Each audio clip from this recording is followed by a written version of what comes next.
ఈ దేశంలో ప్రధానమైనటువంటి వ్యవస్థలు ప్రజల విశ్వాసాన్ని ఏ స్థాయిలో కోల్పోయాయో మన కళ్ళ ముందు చాలా ఎగ్జాంపుల్స్ కనిపిస్తూనే ఉన్నాయి.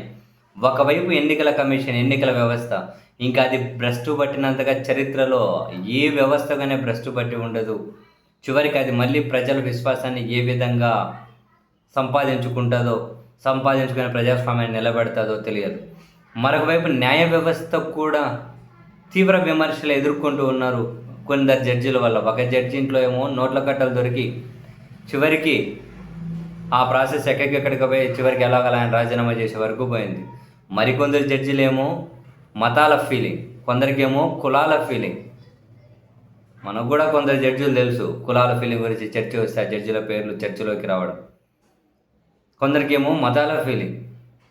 చివరికి న్యాయస్థానంలోనే ఈ జడ్జిల మీద మాకు నమ్మకం లేదు అని ఢిల్లీ మాజీ ముఖ్యమంత్రి కేజ్రీవాల్ గారు లాంటి వాళ్ళు కూడా పిటిషన్లు వేసి ఆ పిటిషన్లు విచారించే సందర్భంగా వాళ్ళు చేస్తున్న వాదనలు నిజంగానే ఈ వ్యవస్థ, న్యాయ వ్యవస్థ కూడా విశ్వాసాన్ని ఏ విధంగా కోల్పోతుంది అనడానికి సాక్ష్యం. నిజంగానే ఇప్పుడు ఢిల్లీ లిక్కర్ కేసు ఉంది. ట్రయల్ కోర్టు కేజ్రీవాల్తో సహా మొత్తం 21 మందిని వాళ్ళ మీద పెట్టిన కేసులన్నీ కొట్టేసింది కదా.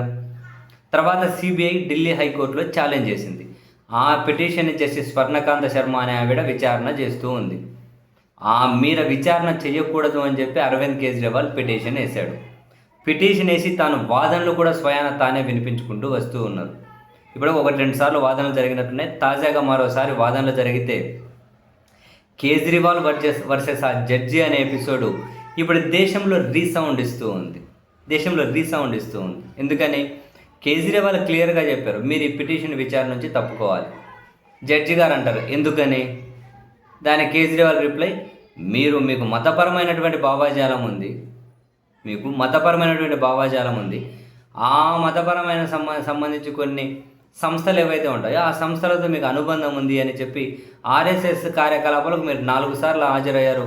ఒక జడ్జిగా ఉండి అలా కార్యక్రమాలకు హాజరైనప్పుడు మీరు దాని మీద అంత విశ్వాసం చూపెడుతూ ఉన్నప్పుడు నేను ఆ భావాజాలంతో నడిసే బీజేపీ లాంటి పార్టీలను తీవ్రంగా నేను వ్యతిరేకిస్తున్నామని, నా లైఫ్ మొత్తం నేను వ్యతిరేకిస్తున్నాను.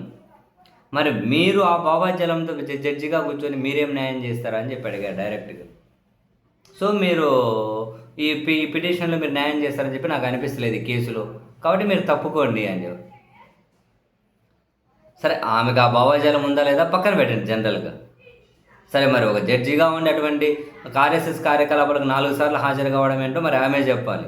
కానీ ఆమె ఏమంటుంది, నేను మీకు చెప్పినానా నాకు ఆ భావాజాలం ఉందని? నాకు ఎలాంటి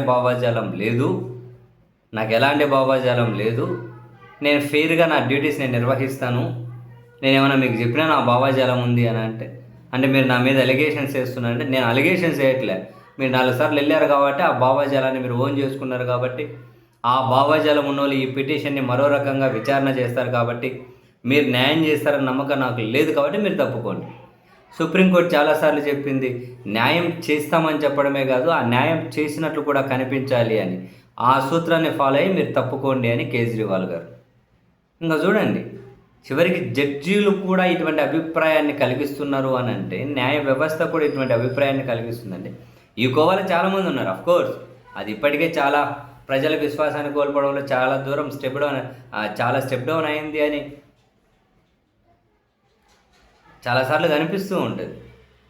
జెన్యూన్గా నీట్గా ఉన్న జడ్జీలను ఎక్కడ ప్రమోషన్ వస్తుందో అని చెప్పి వేరే కోర్టులకు బదిలీ చేసి పంపించేయడం, డైరెక్ట్గా కేంద్రం జోక్యం చేసుకుంటే సుప్రీంకోర్టు కొన్నిసార్లు నిర్ణయాలు తీసుకోవడం, సుప్రీంకోర్టు అత్యున్నత స్థానాల్లో పనిచేసిన వాళ్ళు కూడా నెక్స్ట్ వెళ్ళి గవర్నర్లుగా, రాజ్యసభ ఎంపీలుగా వాళ్ళు పోతూ ఉండడం, ఇవన్నీ న్యాయ వ్యవస్థ కూడా ప్రజల విశ్వాసాన్ని కోల్పోవడానికి సంకేతాలు ఇవంతా.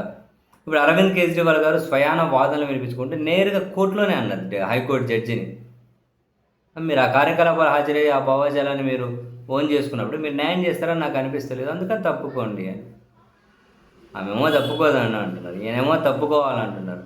చివరికి ఈ పిటిషన్ మీద ఇంకా తీర్పు రాలేదు. బహుశా ఇదేమన్నా మళ్ళీ ఇక్కడ నుంచి నెక్స్ట్ సుప్రీంకోర్టుకి ఏమైనా చేరుతుందేమో తెలియదు.